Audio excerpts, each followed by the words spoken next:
you're not burnt out, you're misaligned. And it's more than likely that and not these one-off occasions where you actually are burnt out because of physical effects that happen to people on very few occasions or very rare occasions. And again, burnout can be a real thing, but more often than not, people aren't experiencing true burnout. What I consider to be true burnout is when both physical and mental aspects come at the play at the same time. This includes, and I have it written down on here, sleep deprivation, shortness of breath, bodily pains or discomfort, heavy mental fogginess, and emotional instability. And so here are my 7 ways to fix burnout, with 4 of them being mainly mindset driven, and then the last 3 being more of if it's getting close to that true burnout stage. And so number 1, discipline your disappointment. Do what you know is right without expecting insane results. I mean, you have to be able to experiment at times. I know you have these big expectations in your brain. I mean, you're aiming for something bigger than you. You're aiming for some huge goal. You have dreams, I'm guessing. So you're probably very ambitious. And I understand that you're struggling, that you do the hard work, and that you're doing all of these tasks, and you've been grinding for 2, 3, 4 months, maybe even half a year, and you haven't seen the results that you wanted. And I'm here to tell you that that's going to continue. And I'm sorry, but it is. You're going to have to struggle for some more time and keep experimenting and keep struggling and stay in the pain cave for a while more. And this isn't to scare you. This isn't to demotivate you, unmotivate you, however you say it. This is more so to light a fire in your ass to tell you that, hey, it's not going to be easy, but it was never meant to be easy. It's meant to be purposeful. It's meant to fulfill you. If it were easy, everybody would be at the stage that you want to be at. And that's the truth of it. Alex Ramosi said this great quote, and I love it, and I'm going to repeat it right now, is that you have to be patient with your outputs and impatient with your inputs. You have to bust your ass. You have to go. You have to be relentless. You have to almost seemingly be obsessed with it. But when it comes to putting in the work and then seeing what comes out of your work, you have to be very patient. It's like a tree. A tree takes a long ass time to grow, but plant these seeds. Keep planting them like you're crazy. You're obsessed with it, but make sure that you're very patient when you see what's coming out of it, because at the end of the day, if you focus on numbers, you're going to lose motivation. You're going to think that what you're doing isn't worth it. So instead of focusing on results, focus on the process of it. You have to become accustomed to falling short and still working through it. And whatever your outcomes are, make sure that you're still focusing on the process of it, because yes, you're still going to have a level of expectancy. I mean, we're humans. You're not going to take that away, but don't hold on to it so strongly. You have to remove a level of focus from it, because I still see results and I'm like, damn, I wish they were higher. I mean, I post a video and I hope that every video will blow up. But at the same time, when I post them and I see that it only did 100, 200 views, I'm not mad about it. When I post YouTube videos, I only get about 5, 6, 7 views that aren't mine, and I'm okay with it. Do I wish that the algorithm picked it up? Absolutely. I wish and pray for that day to come soon. But if it doesn't come in the next 2, 3, 4 weeks, it doesn't matter. I'm still going to keep uploading. I'm still going to keep posting. I'm still going to keep busting my ass for this work, because it has to be done. But again, what matters is taking away majority of your focus from the results and putting it back into the process of making whatever you got to do, whether it's content or whether it's training or whether it's some product or something. You're going to have to put majority of your focus onto that, because the results won't always be the results that you want, but sometimes it's the results that you need. But sometimes you need to see that something isn't good enough. And so if even after half a year, fuck it, after a year, you're not seeing the results that you want, take that in and learn from it, grow from it, see what you can change, what you can improve on, and make yourself better. Because a lot of burnout comes from that. It comes from putting so much focus onto the results. And guess what? Focus in the brain. It takes up so much brain space that all you see is, damn, I suck. Damn, I haven't accomplished shit. Damn, I'm not where I'm supposed to be. Damn, is that worth it? And all of these negative thoughts pile up and create this fogginess in your head that you just are so negative with yourself. You don't believe in yourself, and it causes this burnout effect that starts, and over time, the more that you keep putting in your brain that, damn, these results suck, I'm not doing anything, I'm not getting nowhere, this isn't for me, the more that keeps on happening, the more burnout you're going to start experiencing. And the problem with that too is that whether you realize it or not, a lot of the times these results that you see, though they're not the results that you want, because you're taking them in, If you're doing this correctly, you're taking in increments of each result and adding them onto yourself, and you're becoming better over time. You're incrementally improving yourself in whatever aspect that you're working on. And so even though you've gone up the steps, right? If you put it in the chart, you're still going up, but all you can see is what's in front of you. And if you see a dip, of course you're going to think that you're not getting shit done. But let me put it into perspective for you. Here's a whiteboard, here's a marker, right? Number one, discipline your disappointment. This is what I'm talking about. First time doing this, so bear with me. So we start here. This, everybody starts at zero. This is the absolute start. We all start at ground zero. But as you keep progressing, this is what it looks like.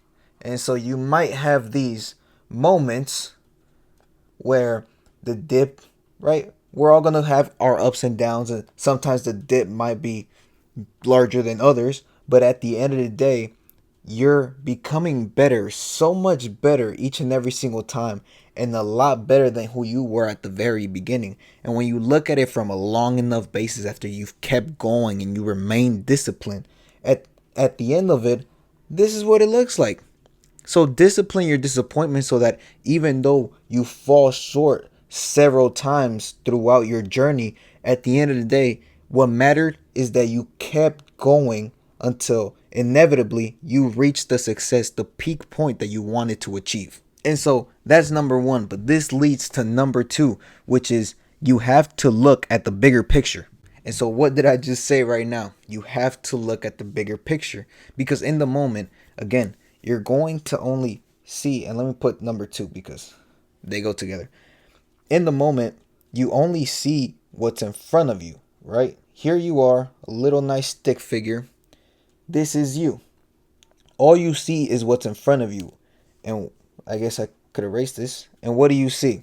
You see a dip in the moment. All you see is that you have fallen down and that you seemingly so aren't in the position where you want to be. You've actually gone back. But these moments where you fall back force you to climb up. They force you to improve. And so once you've gotten up, now you're up here.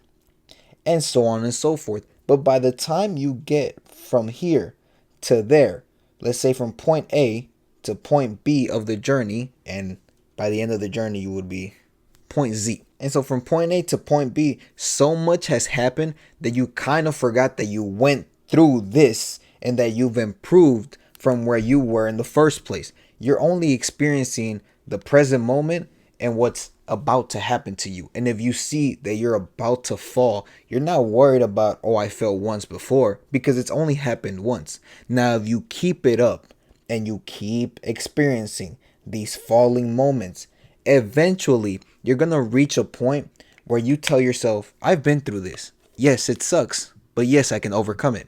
So that's what matters. You have to keep showing up for yourself, and you have to look at the bigger picture every single time, because once you get in the habit of looking back at the bigger picture, then you start becoming more aware of, yes, it sucks, and yes, I wish I didn't have to go through it, but at the same time, every single time I go through it, I'm becoming better than who I was yesterday. And so me remaining disciplined throughout the journey, whether it's an up or a down moment, I'm still becoming better nonetheless. And now looking at the bigger picture from number two also goes hand in hand in a way with number three, which is the more you sweat in times of peace, the less you bleed in times of war. Where is that quote from? Honestly, I don't know, but I've seen it somewhere and I put it. That, I believe, is one of the best quotes to describe the importance of discipline, because discipline is about sticking with the struggle, sticking with what's painful, sticking with what delays your gratification, because at the end of the day, yes, it sucks now, but it makes you so much better in the future.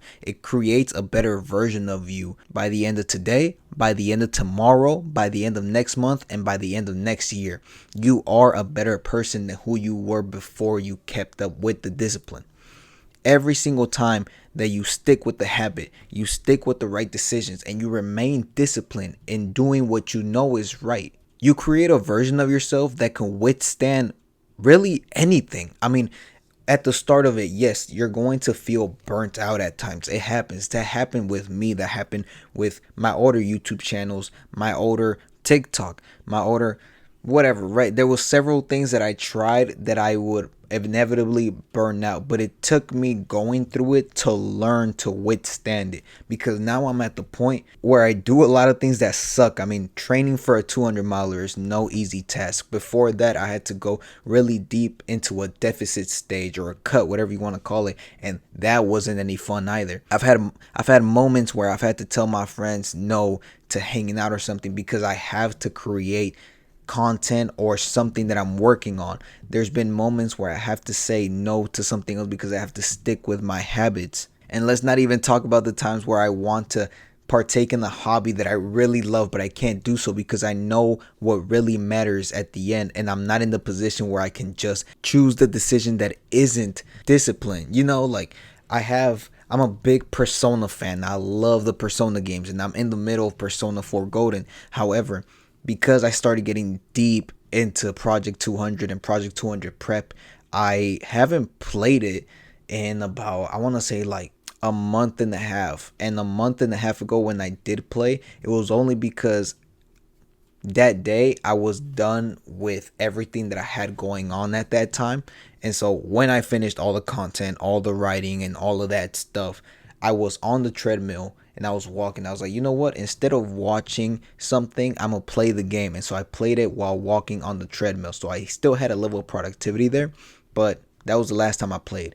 Before that, it had probably been a good like 2-3 months. So it isn't always going to be fun, but in the sense that you sweat more during peace and then bleed less in war, it means that you become so much better. It doesn't always mean that you're going to fight in a war, that you're going to do something physical. It's just the sense that what you do now, even though you might not feel like doing it, it makes you so much better in the future. And even that could lead to better overall mentally, spiritually, in the sense that if you start practicing self-improvement for your mental health now and you get that situated 2, 3, 4 years from now, you become somebody better. Your mind becomes better. Many times we're faced in battles, our own mental battles or mental wars, and when those moments occur, you win these wars, you win these battles against yourself, where you tell yourself that you suck or you tell yourself that you can't do it, but you've worked on yourself so much to the point where, yeah, it's really fuck those negative thoughts. It's saying fuck you to all of these things where I tell my own self that I can't do it, and I become so good at believing in myself. And you know what? Whiteboard, we can gamify it. So let's put number 3, and it's just like a video game, right? So from levels 1 through level 3, right? There's 3 quests, and let's say we have to grind out the same 3 quests repeatedly, so that once we get to level 4 where the boss fight is at, there you go, that's our little boss face, we have to be able to grind out these, right? And in the moment, we're gonna hate it. Trust me, we are, because these are moments of peace. They're easy, they're grind, but what do? They get us XP. And the longer and the harder that we work on grinding these things out, the stronger that we become. There we go, there's our little muscly man. The stronger that we become, the more that we stick with the grind, the more that we stick with the discipline, the more that we stick with training, with the delayed gratification of things, the better that we become by the end of it. Just take it, use it, think of it as real life XP, real life experience points. That's it. Gamify it if you need to. Now, a big thing with burnout that I've seen as well is the fact that a lot of people tend to get this idea or thought pattern where they just become very negative with themselves. They're not their biggest cheerleaders, and you're supposed to be, but they end up becoming this negative version of themselves where they expect so much from themselves, but in turn, they're not good with themselves. They're not very positive with themselves. Like I said, you have to be your biggest cheerleader.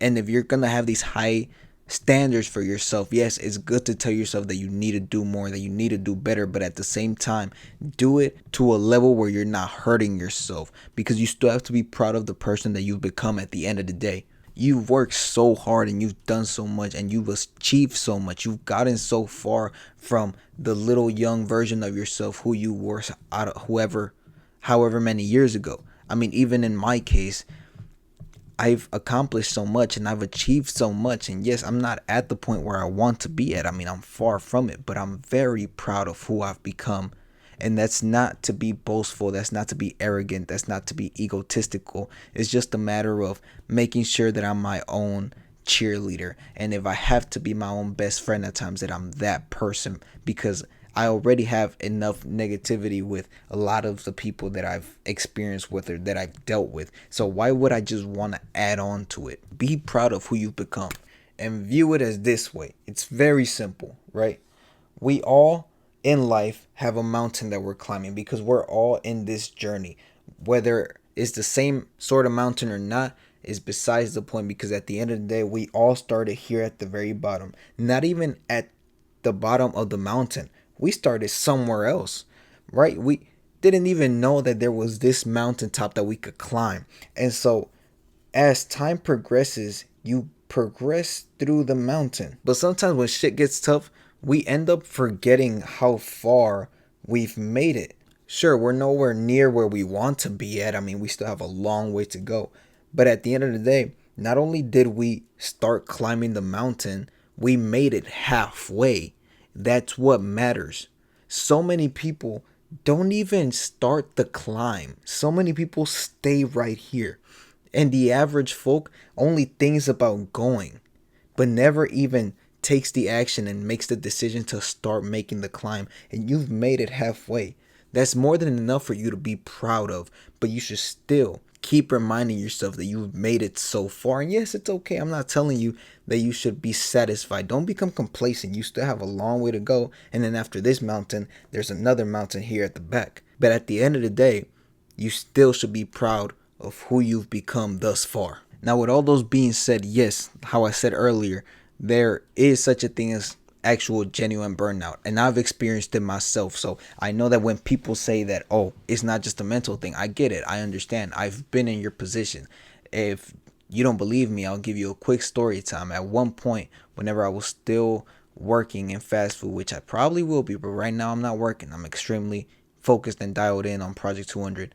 But about, I want to say a year ago, last year, yeah, I believe it was last year, last summer, I was working fast food, like I said, and I take drive-through orders, right? That's where I would spend a lot of my work days at. And because and I'm not the type to, want to be rude or a dickhead to customers. I mean, I want to give them their best experience that they can at the fast food restaurant, right? Because I've been the person that's ordering that has been yelled at or just for some reason been spoken very rudely to. So I don't want to be the employee that's a dickhead, even if it means that I get to not have all of this stress build up. Because when you try really hard to be nice to people, but over half of them are rude to you, it's not fun. It is very draining, very stressful. And at the time, I mean, customers got really bad. After that summer, they calmed down a little bit. But before that, every single year, they kept progressively getting worse and worse until that summer. That was probably their peak. But I was working basically every single day. I was working about 10 shifts a week, whatever that adds up to. And then on top of that, I was still working out and I was trying to build a brand on the side, which I was very heavy on X or Twitter. And keep in mind, I think a lot of what went into it was also like seeing that the results weren't appearing, but I was still showing up. But it was the fact that my sleep wasn't always the best because I would clock in at 4 a.m. and then sometimes I would finish my workout at 12 simply because I would get off of work either at 8 or 9 p.m. So I would work out but not see the results that I want, and then I would post on Twitter and not get the results I want, and then go to my job and do my shifts where people were just very rude to me, and that wasn't really very fun. But what I realized was that it might have not been so much a mental aspect that I was against myself, more so that it was the stress, of course, of the physical aspect as well, but also the mental aspect, I believe, of the customers that I was dealing with, to the point where I would be standing taking orders and I would be out of breath. Keep in mind, I wasn't fat. I wasn't in horrible health, at least from what I thought. And I wasn't eating horribly, like I was still exercising. I was still running a little bit. I was lifting a lot. So I wasn't a person that should be having breathing problems. So when I say shortness of breath, I mean it. That was me. And to summarize all of that, to point number 5, which is take care of your body. And this includes exercise and diet, because I feel like a lot of people feel this burnout because they have this job and they can't leave it. And I understand. I mean, a lot of people don't want to do content creation, or they don't want to become the next entrepreneur. Like, I get it, I understand. And maybe you just want to stay in the job that you're at. And that's nothing against you. By all means, do whatever you got to do to get your money. But at the end of the day, a lot of people that get burnout from those jobs typically don't take the best care of their health. And I get it. Sometimes the job that you work at doesn't help a lot. If anything, it might make your mental health worse, or maybe even your physical health in certain aspects. But try your best to improve your health as best as you can. And so the best thing that I can say is improve your diet and improve your exercise. And your diet goes so far into improving your mental health, because a lot of our gut health has a lot to do with how our brain feels and the mood that it's in. And I don't know the exact science behind it, but you can search it up. It's absolutely a real thing. Your gut health matters a lot and is very much connected to your mental health. And same thing with your physical health. The more that you exercise, the better that your brain works. Like it feels a lot better about itself, because you're getting the blood working and the blood moving. Now, yes, there is this assumption that the more you work out, the worse you feel about your body. But that just goes back to removing the focus from results and loving the process. And on top of that, I'm not saying that diet and physical health is going to be a complete fix. For some of y'all, it will be, and for some of y'all, it won't. If you're somebody that works an office job, a 9 to 5, more than likely, yes, it will be a fix, because you're not necessarily dealing with a horrible boss, more than likely, or you're not dealing with horrible customers. So what you probably need to do is improve your exercise routine and improve your diet. But you might do both of those things and you're still experiencing burnout or the starting stages of it, and it's understandable. I mean, it happens, right? So what would you do in that case? Well, number 6, you communicate. Talk to somebody. If you have a partner, speak to your partner. If you don't, but you have friends, speak to your friends. And if you don't have friends, number 1, go make friends. But number 2, journal. You could be your best friend if you need to be for a little bit while you meet new friends, or if your friends are busy at the moment, just journal. That you can write to yourself, because at the end of the day, you have to be aware of what you're experiencing and what you're feeling, because at the end of the day, burnout happens when the reward that we gain from it doesn't equate to the amount of energy that we put into this effort. So because of that, feeling heard goes a long way into helping you overcome that burnout. But that's mainly for journaling. And again, that goes a lot with the more that you improve your mental health, the better that you become at overcoming said burnout. But also, when you communicate with a partner, it could be that your partner may be causing you to burn out, or it might not even be your partner, but having to balance so many things at once, you could communicate with somebody to have them help you. Or if it's a friend, they could help you out with something, right? Like, communicate with them. They're your partner, they're your friends for a reason. You're not a burden to them. They would love to help you. Don't think of it as, oh, I'm going to be a bother to them, I'm going to be an annoyance to them. That's not the case. And if that does become the case, hey, guess what? You need a new partner. You need a new friend. I'm sorry to say that, and you probably hate to hear that, but that's the actual truth. You need to find somebody new. And communication helps solve so many problems. I mean, at the end of the day, I think that probably 99% of problems would easily be fixed with communication. I mean, undoubtedly so. So many people fail to realize that, yeah, just communicate with people. I've seen people say that they feel burnt out because they have this one job and it's very heavy on them, but because it provides to them the life that they want to give to their partner, they refuse to let go or to make any changes, but they feel this intense burnout.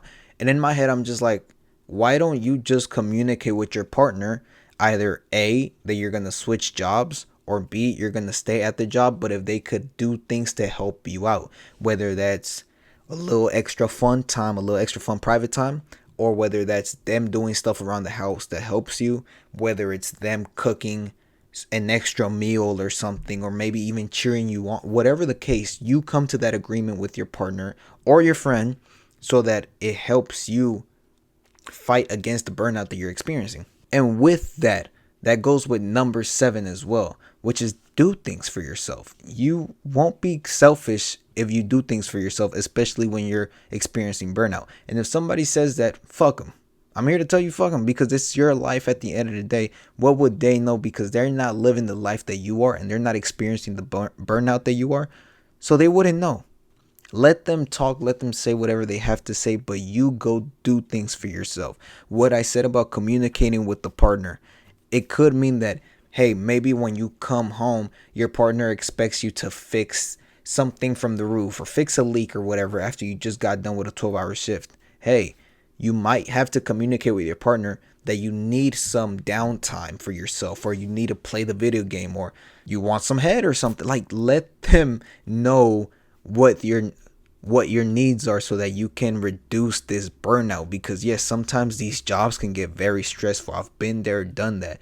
And then you might say, oh, well, what would you know? You only worked fast food. There was a summer where I worked fast food. It was either 6 or 7 days out the week, and then after each of those shifts for the weekdays, I would go and work with my dad in welding. So it wasn't easy. From 4 a.m. to 11 a.m. I would work fast food with customers being dickheads to me, and then from around 12:30 to 1 p.m. all the way to between 4 to 6 p.m. I would work in welding with my dad. I mean, physically intense, mentally intense, and I would work those shifts. And I understand that at times your partner can be draining, because from previous relationships that I've experienced, it's not always easy. And you have to be able to communicate with your partner. Or if you don't have a partner, communicate with your friends if they're getting in the way of how you feel and things. Or again, if you don't have friends, or if your friends don't play a role and your partner doesn't play a role, and you've communicated with them, but it's just you in your own head saying, no, I can't do this, I can't do that. Take a rest. Take a little break. There is nothing wrong with that. Even Alex Hormozy speaks on it, and I will speak on it too, which is, yes, I'm telling you that if you can't change your job or something along the lines of that, if you can't make that big change for those things, and I'm telling you that, hey, you got to work out and stuff, if you feel like it's draining you going and hitting these hard lifts, then figure out how to improve your physical health without draining it that much. And what I can say to that would be, instead of hitting an hour long workouts or 2 hours or whatever you're hitting, how about you reduce the number of days you work out, or you change the way you do your workouts or your workout splits, or maybe even stop doing weightlifting sessions or intense running sessions and you do something lighter. You could do some lighter yoga, you could do some lighter weightlifting, or you could just go for walks and then do some cycling, whatever is easier for you. But you have to find that middle ground where it works best for you to improve your health overall, which will inevitably improve your burnout so that you don't have to deal with it anymore. So to summarize, I'll repeat the 7 points that I gave in this video, which are: number 1, discipline your disappointment. Number 2, you have to look at the bigger picture. Number 3, the more you sweat in times of peace, the less you bleed in times of war. Number 4, be proud of who you've become. And then number 5, we get into the more general cases of burnouts. And so the way to deal with them would be: number 5, take care of your body. Number 6, communicate. And number 7, do things for yourself. And hopefully you guys watch this or listen to this and actually take in what I'm telling you, because like I said, I've been there before. I've experienced burnout on my old YouTube channel and on my old TikTok, and I would get in my own head so much because I would focus way too much on numbers. I've gotten burnt out when it comes to exercising and dieting because I was doing it wrong, where I would cut way too much and I ended up gaining all of the weight back and then some. And I've gotten burned out in the sense where, quite literally, it wasn't even just I'm getting in my own head. My physical health was deteriorating because of what I was experiencing. It was genuine burnout where my health was getting at risk. I literally had shortness of breath. It was probably had to do with so many several aspects that I was experiencing at the time. But I've been through all of it, and so these are the 7 tips, pieces of advice, golden nuggets that I will give to you guys to either improve your issue with burnout, or to simply reduce your chances of getting it, or to help you reframe the mindset so that you don't deal with burnout ever. Right? And this was episode 4 of the Mastery Reps podcast. I hope you enjoyed. Like, comment, subscribe, or follow. You could listen to it on all platforms, or you could watch it on either YouTube if you're watching it, or Spotify, whatever the case may be. But I love y'all, and I'll see y'all in the next video or podcast episode. And yeah, that's it. Stay blessed.